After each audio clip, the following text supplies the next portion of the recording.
This is Unsiloed, brought to you by Alumni FM, connecting people through stories. Welcome to Unsiloed. This is Greg LeBlanc, and I'm here today with Joel Mokyr, who is a professor of both economics and history at Northwestern University, also the author of lots and lots of books, some of which I have with me. A classic one from many years ago is called The Lever of Riches, Technological Creativity and Economic Progress. There's another lot of books on economic history of England, including this one called The Enlightened Economy, Economic History of Britain, 1700 to 1850. And then this also is a classic, The Gifts of Athena, Historical Origins of the Knowledge Economy. And I think the most recent book is Culture of Growth, The Origins of the Modern Economy. Welcome, Joel. Hello. So listen, when I was in graduate school, I split my time between economic history and intellectual history, and I couldn't decide which one was more interesting. And I thought there's got to be a way to do both. Maybe that's something you got to wait till later in your career to do, but you managed to carve out a niche that overlaps with both of these disciplines. And indeed, some people think it's a mere coincidence that the Enlightenment and the Industrial Revolution happened right around the same time. But you argue that it's not a coincidence and that these things are related. Now, I remember when I was studying economic history back in the day, there was this thing called the big push theory of growth, where it was just a matter of increasing the amount of capital. And this also carried over into development policy, which was, oh yeah, build some big dams and magic things will happen. And then we got this stuff called endogenous growth theory, where people said, actually, there's this thing called technology, and this is probably doing a lot of the work. It's changing the production function. But for those folks, I mean, it's kind of like a black box. And I think what you've done is you've tried to crack open the black box and figure out what exactly is driving technological change. And you point the finger at science and the creation of knowledge. So Joel, I mean, how hard is it to be conversant in both economic history and intellectual history and history of science? Remember, these are huge fields, okay? So I have no pretensions whatsoever to know everything that people do who do intellectual history, okay? So don't expect me to have long disquisitions about Nietzsche and Schopenhauer and Kierkegaard, because that's way above my pay grade. What I'm interested in, and this is stated very much at the beginning of each of those books that you mentioned, so I'm interested in something that I call useful knowledge, which is really a term I borrowed from 18th century writers. And it's a bit misleading because not all useful knowledge is useful in the sort of standard sense of the word. And some forms of knowledge that I don't include are useful, like, legal knowledge or economics. But basically what I'm thinking about is this kind of combination of science and technology, and particularly the interaction between them and the back and forth between people who know things and people who make things. And that interaction, I think, is a little bit underplayed by my colleagues who are writing about this. I thought that was a gap that needed to be filled, which I did in these books, because it isn't so much that other societies, earlier societies in Europe, say, or societies outside of Europe, that they had no technology. Of course they did, and they had science. What was missing is the combination of the two. And that, I think, turns out to be truly important. And of course, that is precisely why I think that what happens in the late 17th and early 18th century is really sort of opening the gates toward continued technological progress. Because that is, I think, when people realized that if you wanted to make progress, particularly economic progress or progress in material life, that you really needed to augment what they called useful knowledge. And they didn't have much of an explicit model of how to do that. But I think it was sensed that this is a combination that really would pull their societies ahead. And as I point out in The Culture of Growth, the first one to really see this quite clearly is Francis Bacon. And it's interesting to look at Francis Bacon as an intellectual, because in our own age, he's regarded as somewhat second-rate and can't really measure up with real giants of that age like Spinoza and Descartes and so on. But in the 18th century, at the time of the Enlightenment, he was absolutely admired, and not just in England, where he was, of course, spent his entire life, but also in France and in other parts of Europe, because all of Enlightenment Europe realized that he was the pioneer in pointing out that this is the way forward. And I find that particularly striking because at the time that Bacon was writing, science was the kind of modern science that just barely embryonic, I would say, or pre-embryonic, whatever that means. So he overlapped in time-wise with people like Galileo and Kepler, but he really couldn't even imagine the kind of work that Newton and his followers would do a generation or two later. So what happened is that these Baconians that came after his death basically wrote what is now regarded to be the Baconian program. And the Baconian program is the idea of harnessing science and I would say other things as well, like applied mathematics and things of that nature, to what you and I would call production. And when I mean production, it's not just manufacturing, it's agriculture, it's services, it's navigation, it's a whole bunch of things. But basically the idea is nature provides us with regularities and with laws and with phenomena. And we should study those not just to illustrate the greatness of the creator, as people believed in the Middle Ages, or just because it's a nice form of entertainment for ritzy people who have nothing better to do, like Aristotle and people in ancient Greece. We should study those because it could become useful. We could find ways of applying it. And I'm always struck by the fact that given how little they knew, it's like the science of chemistry, for instance, didn't really exist in any shape or form until the late 18th century with the Lavoisier revolution. But people knew actually very little, and yet they had this idea in their mind that this knowledge could be harnessed for material improvement, material progress. And that is really a very striking thing, European culture. And without that, I firmly believe, in the end, nothing like the Industrial Revolution would have ever happened. And the fact of the matter is that you look at other societies, which were in many ways equally sophisticated or more sophisticated than Europe. Yeah, in its own way, India and the Middle East, these were all societies in which there were a lot of intellectuals running around, a lot of smart people were writing books, but none of them hit upon this fundamental idea. And that, I think, at the danger of sounding Eurocentric, that is, I think, the special characteristics that Europe brought to the game.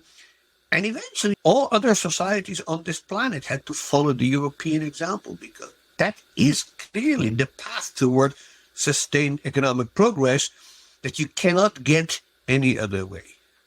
Well, I agree with you. Francis Bacon is someone I had to read when I was doing intellectual history back in the 80s, and I was always really impressed with the precociousness of what he was arguing. You make a distinction, and I think many people make this distinction between what you call omega knowledge and lambda knowledge, which is really episteme and techne, or science and technology, or theoretical and empirical. There's a bunch of different ways that you can categorize this, but I guess for a lot of people, they see science as a process of trial and error, a process of tinkering. They see practitioners as being capable of adopting techniques and routines without understanding the scientific principles behind it. And I guess you could tell a story of the growth and expansion and diffusion of knowledge that had no underlying kind of theoretical framework. And I think your point is that without that, the growth is not only going to be slow, but it's going to be sporadic and it's going to run into diminishing returns. And when I was reading this, you mentioned a gazillion innovations. One that you didn't mention was the cure to scurvy. But I always thought about that because you say that if one person on the planet knows it, then it is part of the human body of knowledge. But there are people that knew that fruit helped you with scurvy, but it took hundreds of years before it became widespread consensus. And I think your point is that if you have an underlying theory, whether it's germ theory or understanding of vitamins, that's what allows it to really stick and diffuse. So why can't just winning routines diffuse? Like if something works, why don't people just copy it? Why do we need to have some... Classic example, for instance, is water power. So people use water, but water power is first observed, at least in the Western world, in the 1st century BCE, and the Middle Ages are full of water mills, and a little bit later windmills. So people use water mills all along, and some of them were fairly good ones. But they never understood the principles of hydraulics until these were worked out in the 18th century by a bunch of French mathematicians and British experimentalists. Once you have the basic understanding of hydraulics, and this is one of the first applications, by the way, of the new calculus that was invented in the 17th century, you can make them more and more efficient, and you can make them work better. And of course, without this underlying science, you cannot couple water power with electricity generation. Okay? Because to generate electricity, that's unlikely to happen unless you have some kind of concept of the basic laws of electricity. And so I can see a world full of water mills. I have a harder time understanding a world of, say, hydraulic electricity generators without the work of people like Alessandro Volta and Ampere and, sort of standard people that we associate with the evolution of electricity. And so I would never, ever say that you can't have technological progress without understanding the basic scientific principles, or else most medieval technology based on either no understanding at all or essentially things that were bogus. So I think one of the examples I like to give to my students is this. Ever since antiquity, it was understood that if you collect animal dung, and I should add human dung, and spread it on the fields, you're going to get a better crop, right? So people fertilize fields. This is in antiquity. Now, nobody has a clue as to why that works. The most widespread hypothesis is that the smell of the dung chases away evil spirits that damage your crop. Okay, so this is what people believed, or if they thought about it at all. But basically, they just fertilized their field because that's what their fathers told them, and their fathers did it because their fathers told them, and on and on and on. And then in the 1830s and 1840s, a bunch of Germans sit around at a place called Gießen and start working out why does fertilizer actually work the way it does. And in the process, they developed something called biochemistry, which is a branch of organic chemistry, which they were working on. And by the end of the century, all of a sudden, they start realizing, what exactly it is that things like nitrates and phosphates are doing to the soil in terms of soil chemistry. Now, I'm not saying they fully understand it. We never fully understand anything, okay? But there is a ranking of, do you know more or less? And after people like Wehler and von Liebig working in the 1840s, people knew more about soil chemistry. And as a result, we see a huge explosion of agricultural productivity as people start using this stuff in a more systematic and appropriate way. And I think that is true across the board. Knowledge isn't absolutely essential for certain techniques. And for others, that's not the case. I don't think anybody would ever build a nuclear reactor through tinkering and trial and error, right? You got to know something about nuclear physics, or else you wouldn't even start the project. And some things are like that. But some things are purely serendipitous. You mentioned scurvy, and that's an excellent example. Another one, which I'm very fond of, is the vaccination against smallpox. Yeah. Famous story. Now, Jenner, he didn't know anything about viruses. He knew nothing about immunology, T cells, B cells. What he knew was this worked.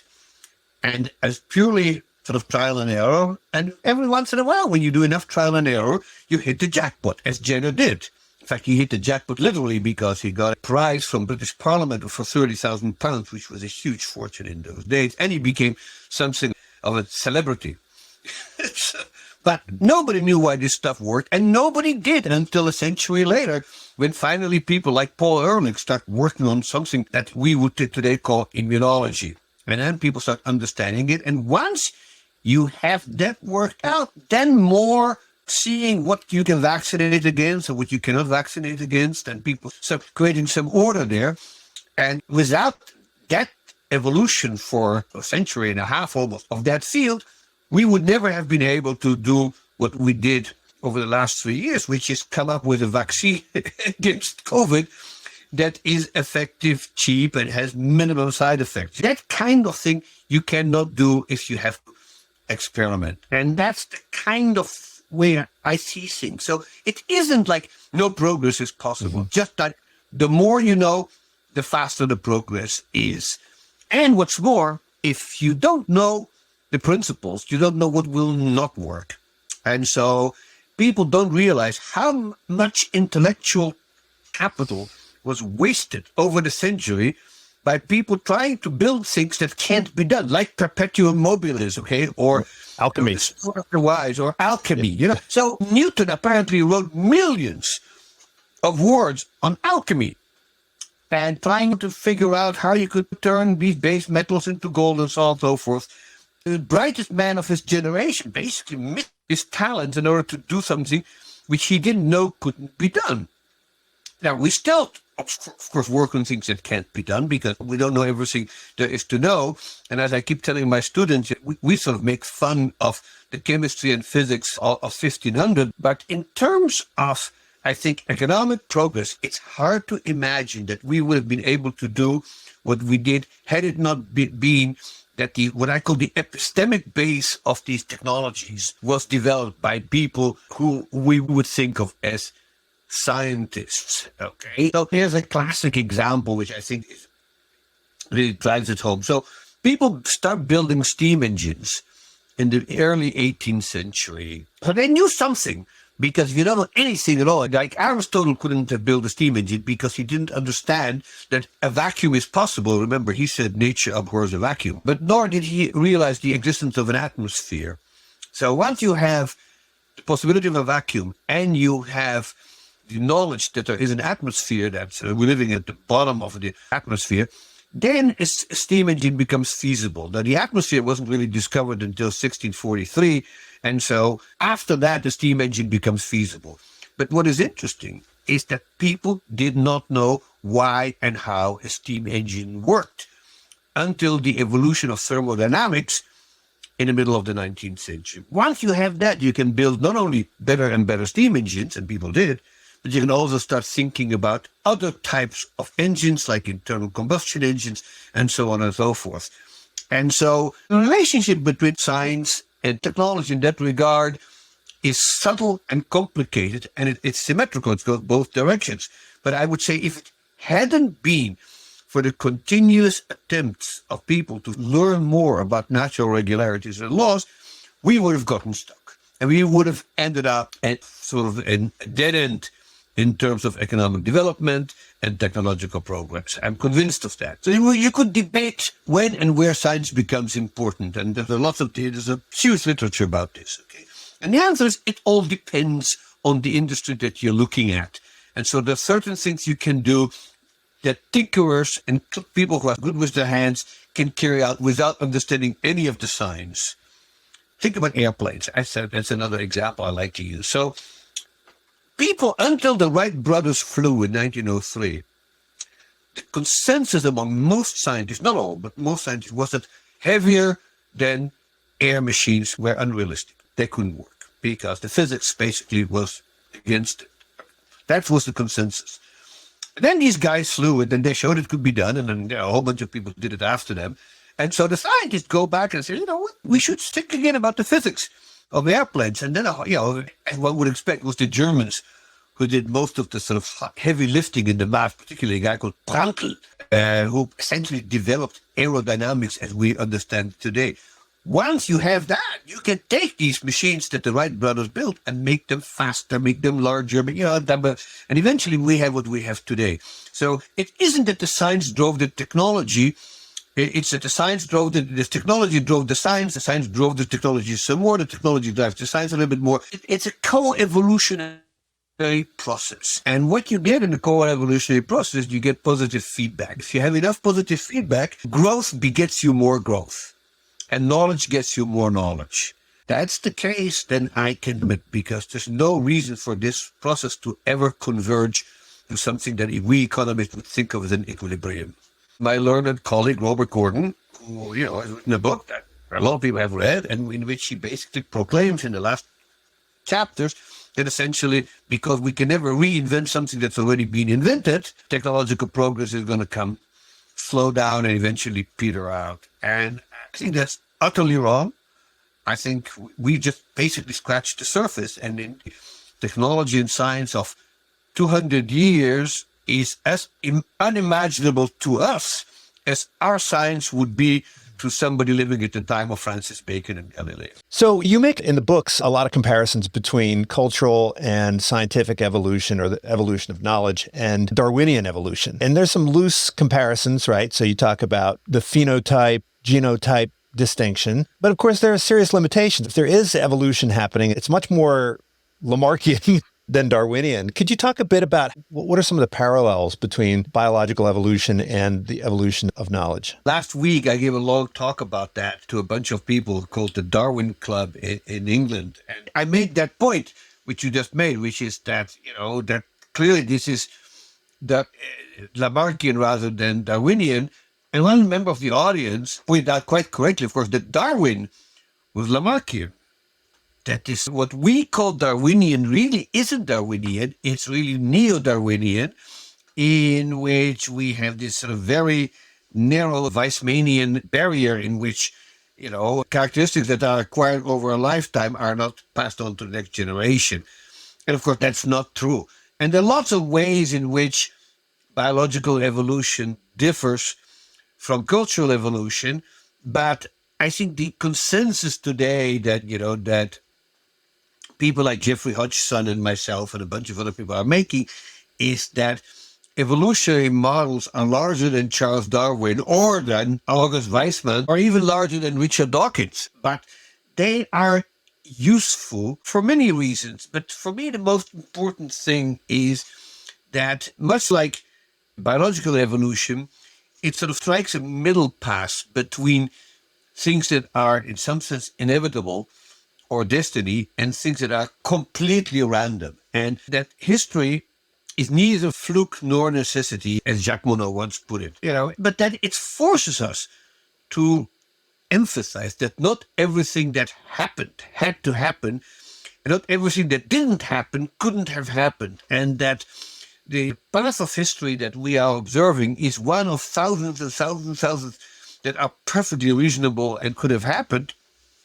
but didn't because, circumstances accidentally, if you want, pointed into another direction. And I think is quite important to realize.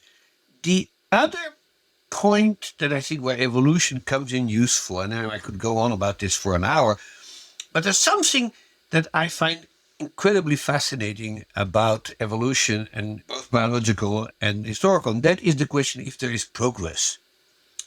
And there is a sharp division between people who, like the late Stephen Jay Gould, for instance, who denied vehemently that there's any possibility of progress, but there are others who actually see progress. And I think history, this is something that history should look at, because the one thing that I think we learn from evolution is that progress is multidimensional, and that it's possible to attain progress in one direction and not in another. For instance, one of the things that seems to be like a biological regularity, if not a law, is what's known as Cope's law. And Cope's law in biology basically says that organisms have a way of getting larger over time, over the evolutionary path. And this is widely observed for a whole bunch of organisms. I don't know what the state of the art of that is, because I'm not a biologist, but that is something that I read in the days in which I taught myself the basics here. And I think this is true for history as well.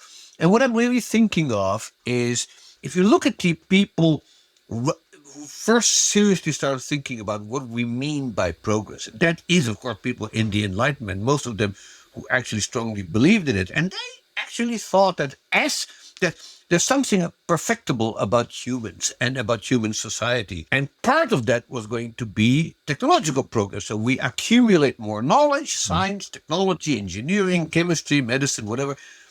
And the more we know, the more we can control nature. And in that regard, there is progress. And I think that's true.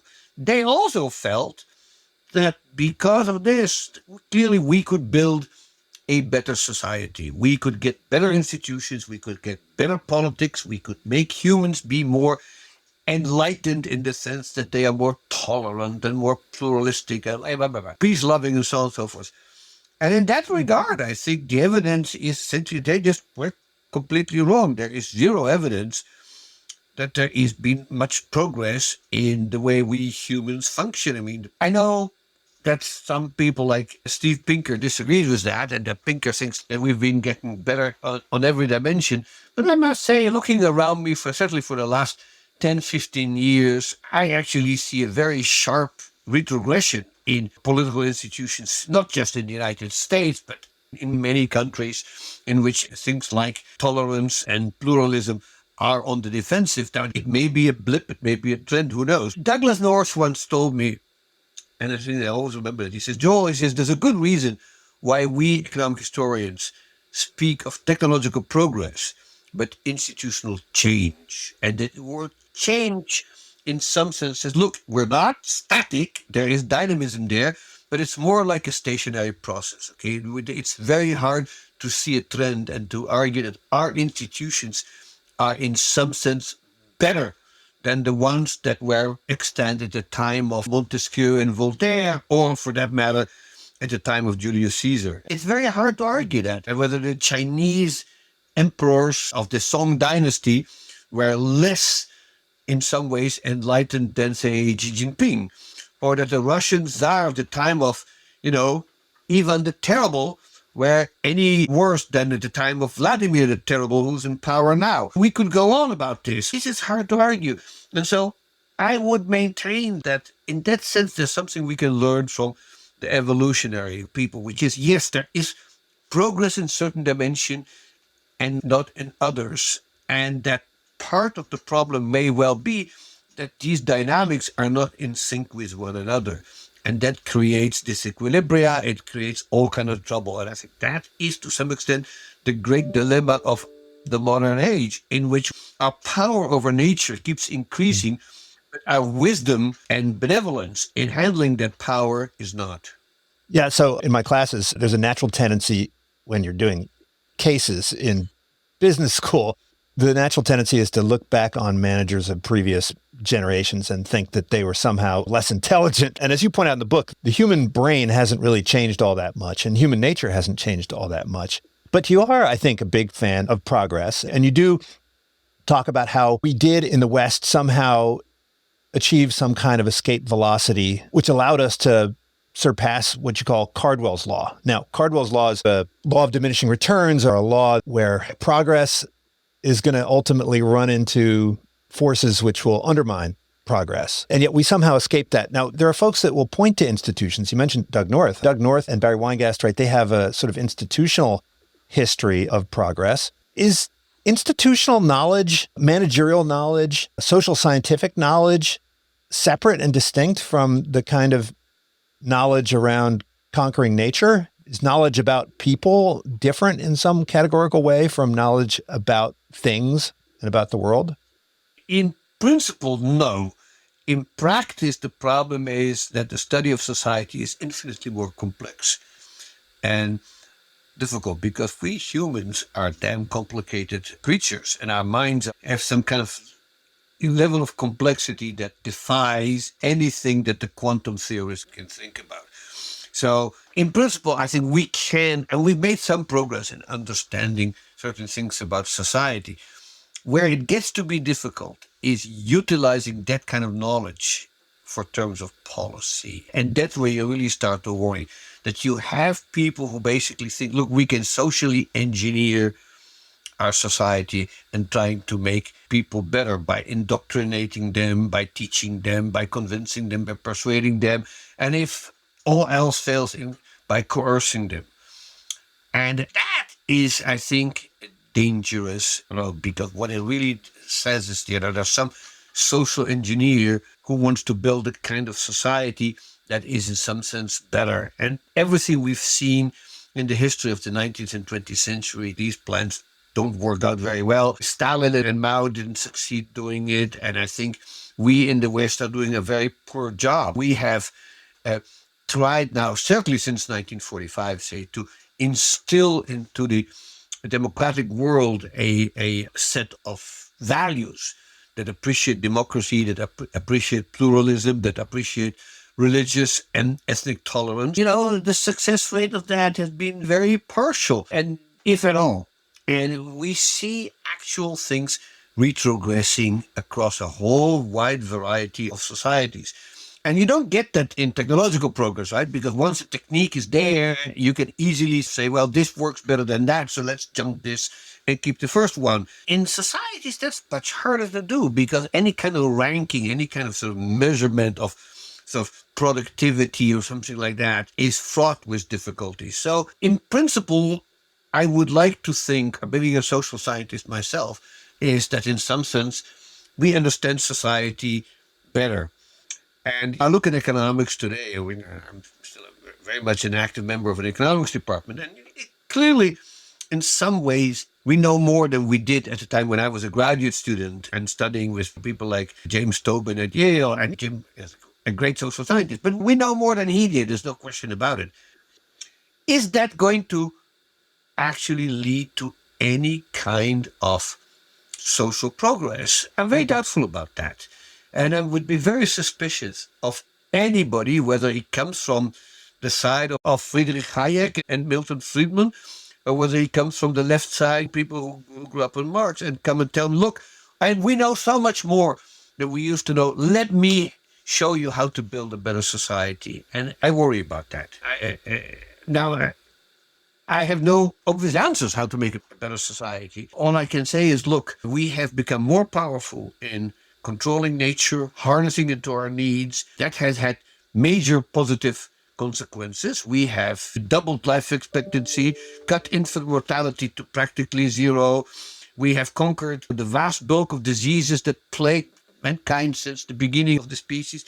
And so we've done a lot of good, and people eat better, drink better, are healthier than they have ever been before. These are all tangible results. I look at the prime minister and members of parliament and presidents and judges and laws, and today, as opposed to a century ago, I see very little progress. I see very little advance. And I think Doug would agree with me. I don't know about Barry, but I think most people would agree with me. The evidence for institutional progress is very minimal. In fact, if you look at where the science is going, I would direct you to this recent book by Acemoglu and Robinson called The Narrow Corridor. And what they're basically saying essentially is there is a good part in institutions, but it is fragile, it is vulnerable, it is constantly under pressure, and it may not be sustainable. That's scary. In history, it indicates in that direction. I'll give you one example of something I was just preparing a lecture about, so it's sitting fresh in my head. If you look at cities in late medieval and early modern Europe, many of these cities were remarkably democratic. They hadn't read Enlightenment writers, but they had citizens who had the right to help determine the laws and the rules of their cities, and they were being consulted and they were being represented in the city council. And you would have thought, gee, this is the beginning of modern democracy, except it isn't. That by the 17th century, almost all of those cities had been taken over by powerful nobles or very thin, closed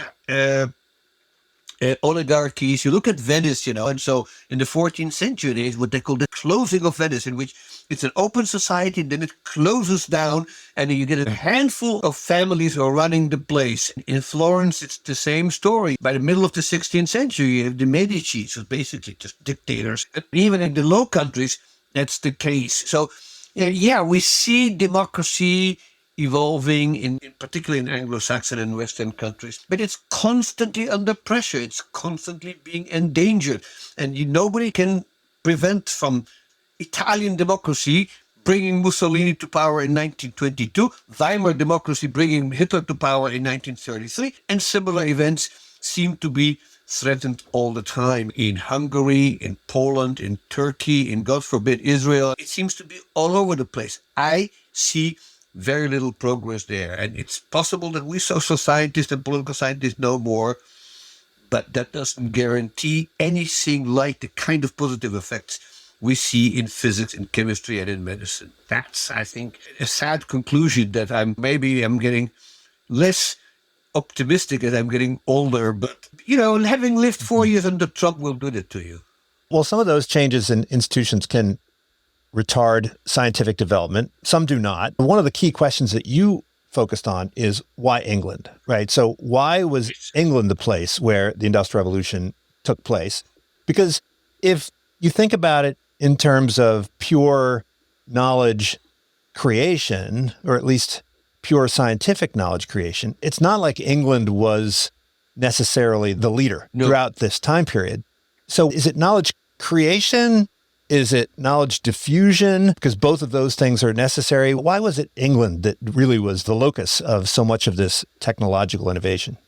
So this is something I spent much of my adult life thinking about. And I think the last 10 years or so, there's some hints of that in my earlier books, but the last years or so I've been thinking about it more and more clearly. And I think I have the answer now, or an answer. Maybe I shouldn't say the answer because, it's not one thing is right and everything else is wrong. I'm no longer thinking like that. But I think there is something we have left out in the equation which really matters. And that is that for the vast bulk of major inventions, or what I've called macro inventions, in addition to the sort of brilliant people who built the first models, came up with the original blueprint, not just James Watson, John Smeatons of this world, but even people less well known, but still people who would count as inventors.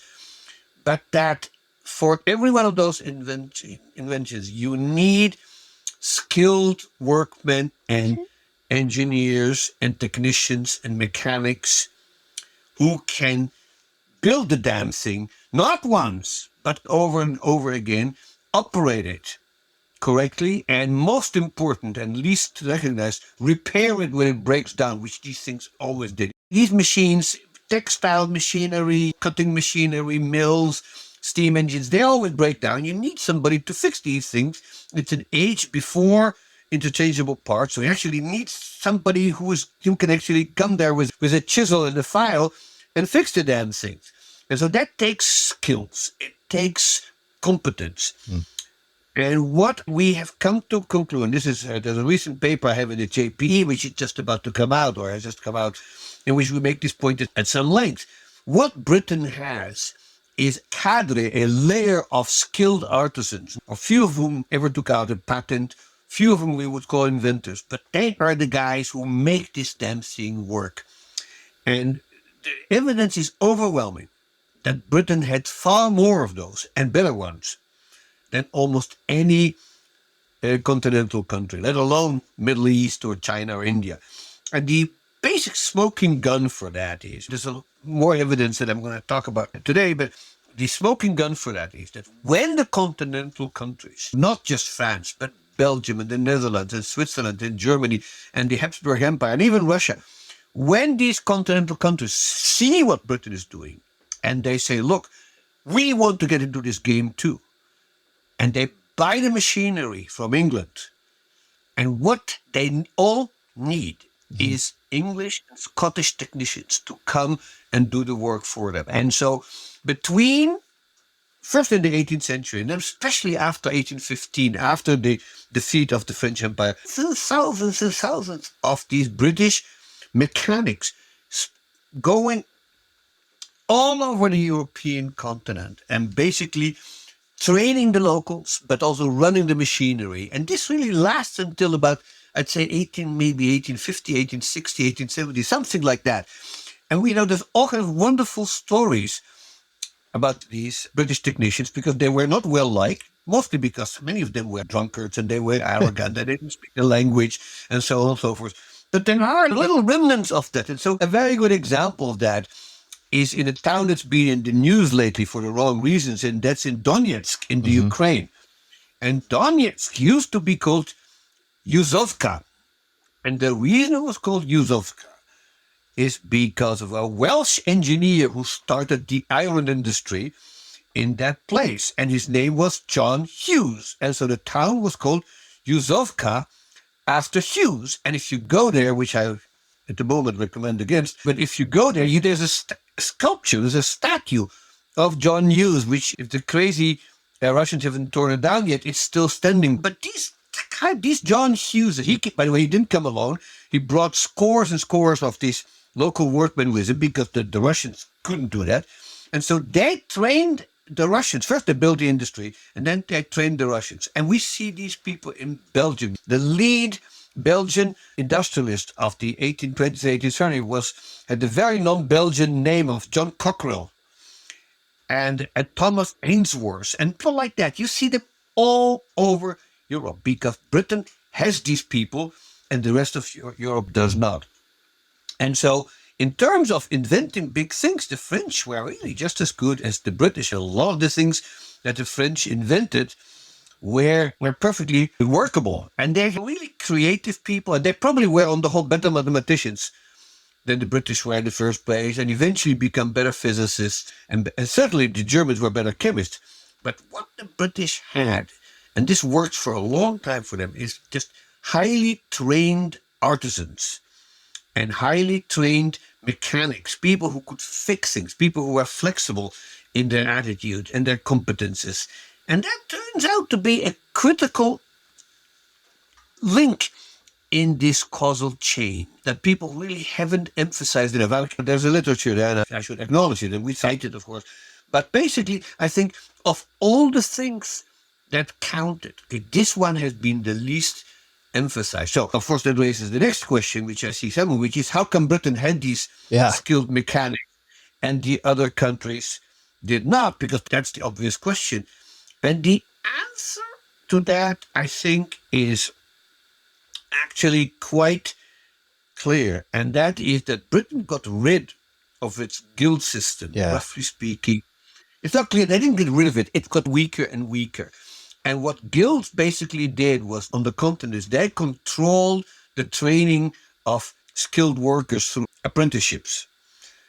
And in Britain, the market for apprenticeship is very free and very loose and very open. And so the smartest lads could go to the best artisans and be trained by them. And the best artisan wanted the smartest lads because they were easy to train and they could continue the business. And so there are lots of simple examples for that, but we actually have some systematic evidence to support that. But basically, I would argue that engineers and mechanics and chemists and technicians of any kind, whether they're carpenters or blacksmiths or millwrights, they are not produced in schools. They are not produced in universities. They're produced by other artisans through personal contact, which is called apprenticeship. And apprenticeship is all over the world. This is how people were trained. And what happens in Britain is, for historical reasons, apprenticeship worked much better than anywhere else. And yes, the Continentals know this, because as soon as the French Revolution occurs, one of the first things that they do is they abolish guilds. And whenever Napoleon's armies show up in Westphalia, in the Netherlands, in Italy, they abolish the guilds because the guilds are really bad. They argue the guilds are making apprenticeship far more rigid and far less effective and far less flexible than in England. Well, there are a couple of interesting things come from that. Number one, the view of the factory system, or the view of industrialization, is technology designed by genius, operated by idiots. And that's sort of the Marxian view that you reference. And that's clearly a crude simplification, right? There's some truth to it, but you need these skilled folks. And the knowledge that you're describing, and a lot of it's very tacit, right? So it's embodied and it's not codified. So you send the people rather than the guidebooks to the Donetsk. Certainly, it becomes, over time, it becomes a little bit less tacit, but certainly until 1850, much of this stuff is tacit. So you can't learn it from books. You have to actually get the guys to come over there. But of course, it raises another question, because we push back causation one more layer. The question is, well, why? Why did the guilds die a death so much earlier in England than elsewhere? And you talk a lot about resistance to technological change and resistance to the expansion and diffusion of new knowledge and new techniques. And so when you talk about Caldwell'ss law, a big part of that has to do with the active resistance, and point to two sources of resistance. One you could think of as more cultural, where people are just, that's not the way we do things. And you have some wonderful examples, but I see this all the time, of course, in business, where companies just get ambushed because they just can't imagine why anybody would want, say, an electric vehicle. Why would anybody not want to come into the branch and do business in person, right? So a lot of people get caught off guard because it goes contrary to their understanding of the world. But then there's this political economy resistance, and this is sort of the Mansur-Olson story. And I guess, one question is, and you talk about this, why can't the political institutions develop Pareto improving deals where the vested interests kind of get bought out by the people who are going to benefit from the new technologies? Was Britain better at making those deals, or is it just that the vested interests had less capacity to stall things? I think so. I think what happens is in Britain, particularly as the monarchy gets gradually weakened or is less interested in maintaining this, I think you get exactly moving it in the opposite direction than much of the continent. Because in much of the continent, there's this crystallization of power around guilds, either in republican areas like the Dutch Republic, or in France, where the guilds support the king and the king supports the guilds. Whereas in Britain, even before the Glorious Revolution, these guys are in decline. And I think in large part it is because of vested interests who feel that the guilds are standing in their ways and are able to get rid of them. Now, that's not at all inevitable. You could think of all kind of junctures in which this has gone the other way around. If Charles I hadn't been a stubborn idiot, he may have won the Civil War, and God knows what could have gone wrong if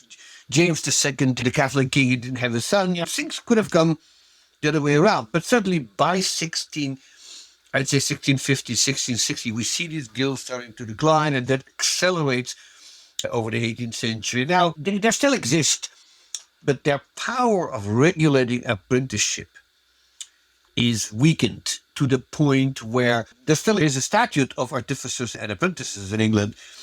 And so the state in some sense regulates it, but in fact that is purely advisory. The enforcement of that barely exists.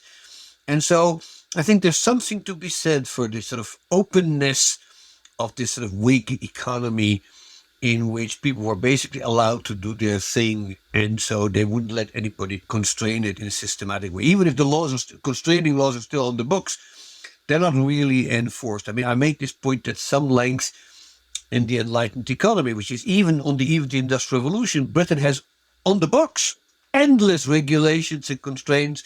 And in practice, most people say, what the heck, we just let that go. And then they eventually, what happens is they remove them. So they abolish the usury laws and they abolish the laws of apprentice. Finally, they get rid of the poor law, which is the biggie. But with the Bubble Act, all of those things are being removed because A, they weren't enforced, and B, insofar as they were enforced, they were seen to be basically just chains that the economy constrained itself. So Britain, in that sense, is following its own sort of unique trajectory, which gives it these advantages. And while the unintended side effects is that they built this population of high quality mechanics, that these people were there's no question about, because we see them moving to the continent. We don't see many continental apprentices mechanics being brought to England. That barely happens.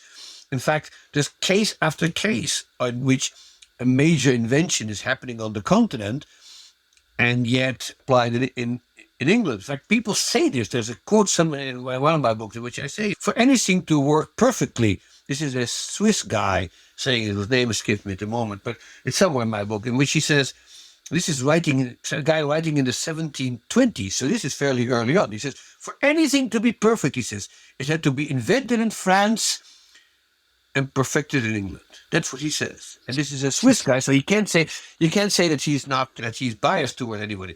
But that is to some extent what happens. And the nice thing about this story, Greg, is that it doesn't just explain why Britain was first, but why in the long run that was not sustainable.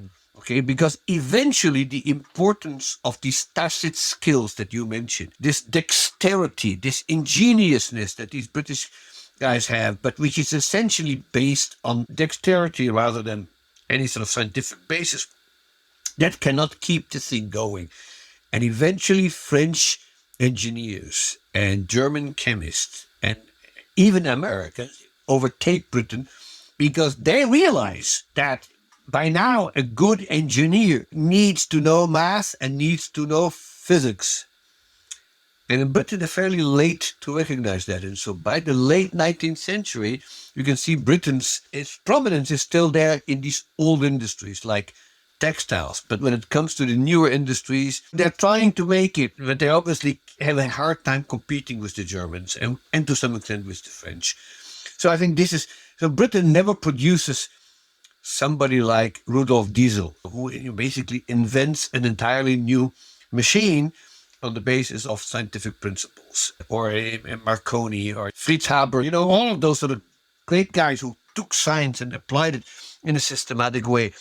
And then they have a hard time doing that. Now, eventually, of course, they come around, but they are no longer the leader of the technological world. They become part of the crowd. And that's an equilibrium. That's normal. That's what you'd expect. So this advantage that they have is, by its very construction, a temporary thing, which, of course, doesn't take away from their achievement. It just tells you how these historical events come to pass. Now, look, one of the reasons why people are interested in economic history is because they're interested in how it might offer some insights into the present. And it seems like the 20th century America is like France and England combined, right? It's the place where we see not only the generation of new scientific knowledge, but also it's the place where that knowledge is put into practice better than anywhere else. And I guess a lot of people, they want to know, right? Is this something which is encountering diminishing returns, or are we able to escape from Caldwell'ss law? So on the one hand, we have innovations like Uber, and Uber seemed to be able to just steamroll a lot of the vested interests that kind of would get in the way of this new type of innovation. But then there's other instances where we see, right, vested interests able to shut down new innovation. So you talk about how there's an optimal amount of market and an optimal amount of central direction depending on the industry and the time period. Do you think we have that right mix now? If I knew what the right mix was, I could answer it. I have no idea. What I know is that the right mix is neither the sort of Stalinist mix in which basically the state does everything, and some kind of libertarian cloud cuckoo land in which the state does nothing. I think somewhere in between is the optimum, but I don't know what the optimum is, and I don't think anybody else does. The big question about Caldwell'ss law, I make the point about Caldwell'ss law that one of the things that will eventually may negate it is international competition. That is to say, the Caldwell'ss law holds for a closed economy. So if all the economy does is it comes up with new technologies and the vested interests try to resist it, then eventually it will come to an end, and so technological leadership will end.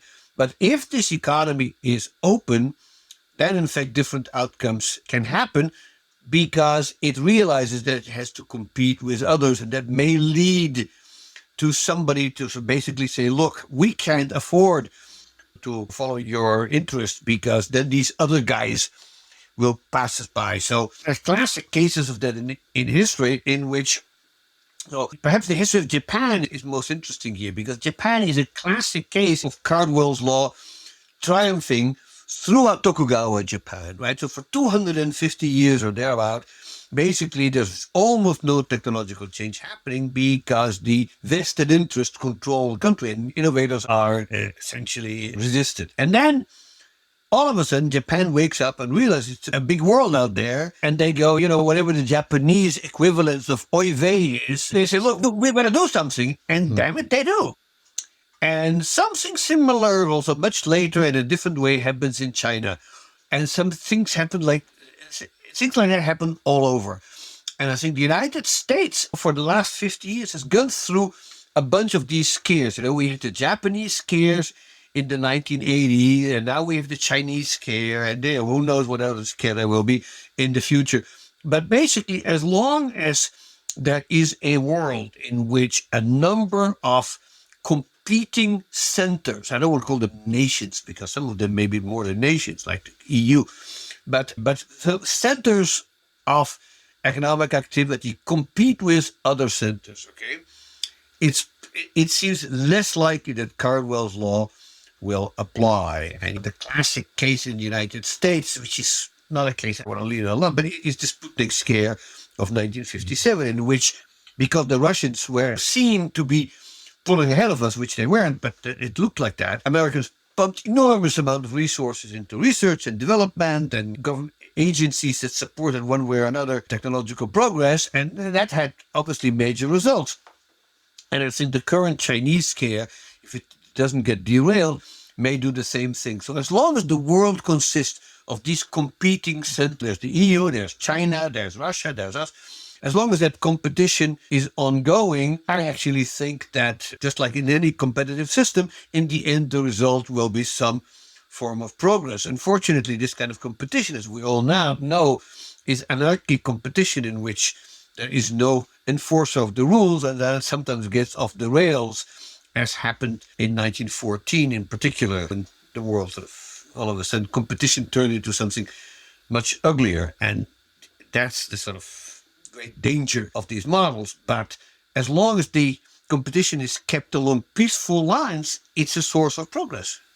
And I think that's quite patent in looking at the historical record, whether we're looking at Britain in the 1780s and 1790s, whether we're worrying about France, or whether you're looking at Imperial Germany, or even in its own distorted way at Stalinist Russia. Well, it's hard not to see parallels between what you describe happening in the 18th century and what we see today in a place like Silicon Valley. A lot of people come to Silicon Valley are trying to figure out, well, what's the secret sauce of Silicon Valley, and oftentimes point to the large group of talented technicians and so forth. But also there's this culture, right? And this is what took a long time for me to realize, being out here for about 18 years, was that the importance of this culture of information sharing and of discovery, right? Where people are constantly mixing and mingling and talking to one another and sharing ideas and sharing insight.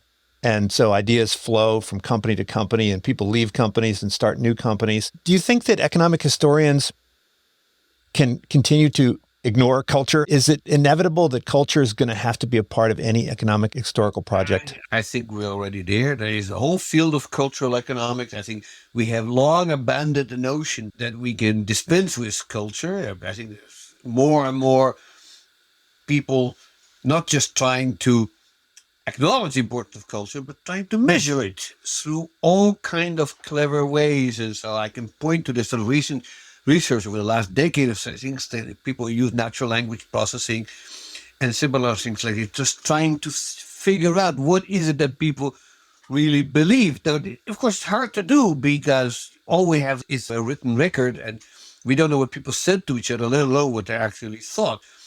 But I think people making a real bona fide effort at that. And, there's a whole branch of, say, the economics of religion, which is heavily cultural biased, but there's similar thing. And to what extent all these measurements of trust and the World Values Survey has been used, beaten to the ground almost. So no, people are coming to recognize that culture really matters. And I'd like to point you to the work of my co-author, Guido Tabellini, for instance, clearly talking about what he calls generalized as opposed to limited morality. To what extent do you believe that there's the only people that matter are people in your narrow circle, which is limited morality, as opposed to some much more open-minded view of equality in what he calls generalized morality. People understand that culture matters. The problem, of course, is that definitions are hard to come by. Measurement is difficult. It's much easier to measure prices and labor force participation, things like that, because we have hard numbers there. With culture, that's hard.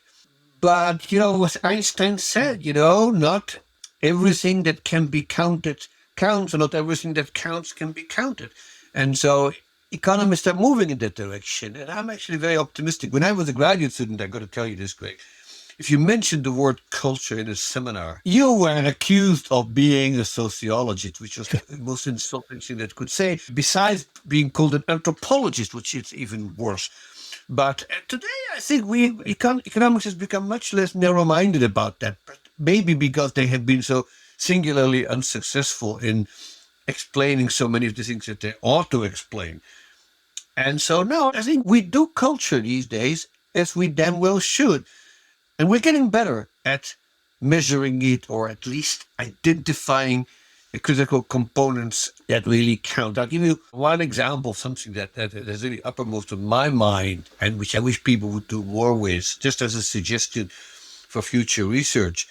One of the cultural components that I've always believed in is the extent to which we are taken by our ancestors. This is to say, to what extent people really feel that the people came before us were way smarter than we are. And so all you need to know, if you want to know the answer to something, you just need to read their stuff. So this was very much the case, say, in the Middle Ages when Galen, Aristotle. Yeah, you go to Aristotle. And the Jewish tradition that I come from, okay, so how would you know the answer to that thing? You study the Talmud or the Mishnah or the Bible itself, and then many cultures have that. China, for instance, reading Confucius, Islamic culture, reading the Quran and the Hadith. So there is this intellectual ancestor worship that many societies are guilty of. And even today in the United States, it isn't quite dead yet. There's still literalist people who think that every word in the Bible is correct.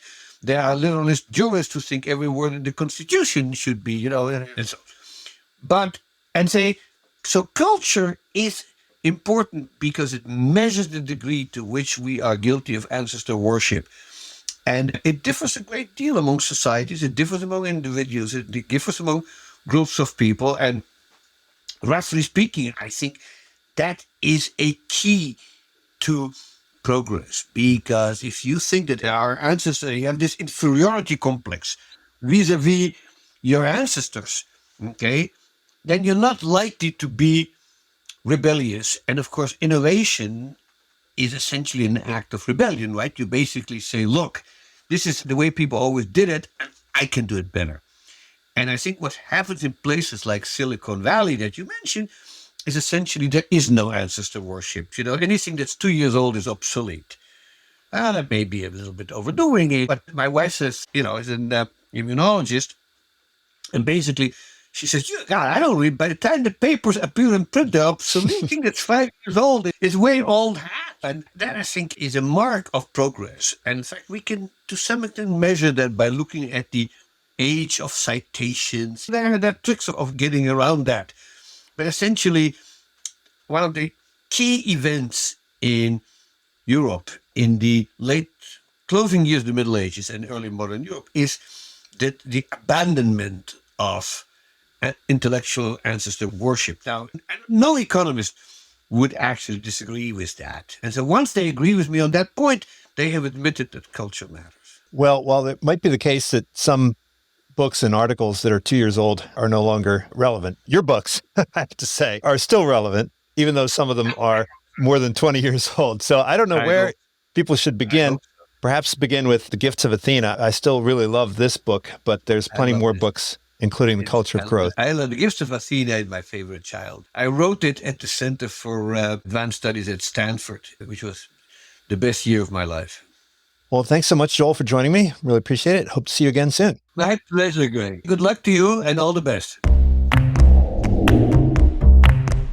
This is Unsiloed, brought to you by Alumni FM, connecting people through stories.